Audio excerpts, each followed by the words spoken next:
ఒక చిన్న యూట్యూబ్ ఛానల్లో కెరీర్ ప్రారంభించిన స్రవంతి చొక్కారపు ఆ తర్వాత అల్లు అర్జున్ సుకుమార్ల పుష్ప సినిమా సమయంలో చేసిన ఇంటర్వ్యూలో రాత్రికి రాత్రి పాపులర్ అయిపోయారు. అంతకుముందు బిగ్ బాస్ లోనూ అవకాశం సాధించి ప్రజలకు మరింత చేరువయ్యారు. ఈ దెబ్బతో సినిమాలకు, ఈవెంట్స్, ఇంటర్వ్యూలు, ప్రైవేట్ కార్యక్రమాలు, పెళ్లిళ్లు, సంగీత్లు వంటి వాటికి హోస్ట్ గా బిజీ అయ్యారు. ప్రస్తుతం ఏ సినిమా ఈవెంట్ జరిగినా ఈమె ఉండాల్సిందే, అంతలా తన ముద్ర వేసుకున్నారు. ఇటీవల కొన్ని సినిమాల్లో నటిగాను అవకాశం దక్కించుకుని తన ప్రయాణం మొదలుపెట్టారు. అయితే ఇదంతా రాత్రికి రాత్రి వచ్చింది కాదు. దీనికోసం ఆమె ఎన్నో కష్టాలు పడ్డారు, ఎన్నో అవమానాలు పడ్డారు. తాజాగా ఓ ఛానల్కి ఇచ్చిన ఇంటర్వ్యూలో తన కెరీర్ గురించి ఆసక్తికర వ్యాఖ్యలు చేశారు. సినిమాల్లో కనిపించాలన్న ఉద్దేశంతోనే హైదరాబాద్కు వచ్చా. ఓ టీవీలో యాంకర్లు, నటీనటులు కావాలని యాడ్ రావడంతో ఇంట్లో విషయం చెప్పా. మా నాన్న ముందు వద్దన్నా, తర్వాత మా అమ్మ ఒప్పించింది. మా నాన్న హైదరాబాద్ దిల్సుఖ్ నగర్లో 2009లో దించేసి వెళ్లారు. అక్కడ హాస్టల్లో ఉంటూ పార్ట్ టైం జాబులు చేస్తూ డాన్స్ నేర్చుకున్నా. చిన్న చిన్న నటీనటులు వచ్చి మమ్మల్ని షూటింగ్స్కి తీసుకెళ్లేవారు. మా రూమ్మేట్కి హీరో రాజశేఖర్ బంధువు.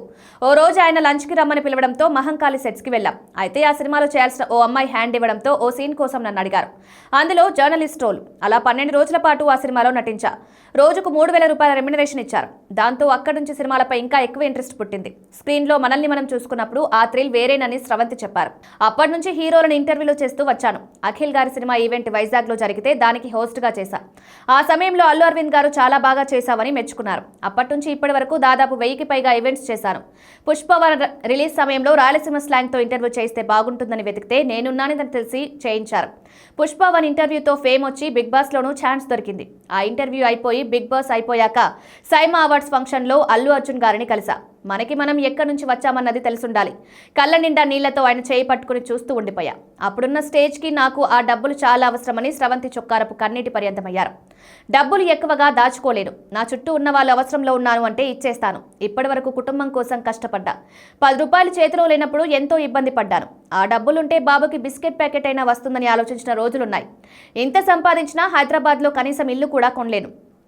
కష్టపడి 10 ఏళ్ల పాటు అప్పులు కట్టా. మా ఆయనకి అనుకోకుండా బిజినెస్లో నష్టం వచ్చింది. ఇప్పటి వరకు నేను చేయగలిగిందంతా చేశా. సరిగ్గా దాని ప్రతిఫలం వస్తున్న సమయంలో వదిలేయడం ఎందుకని సినిమాలో ఒప్పుకుంటున్నారని స్రవంతి చొక్కారపు పేర్కొన్నారు. ప్రస్తుతం ఆమె వ్యాఖ్యలు సోషల్ మీడియాలో వైరల్ అవుతున్నాయి.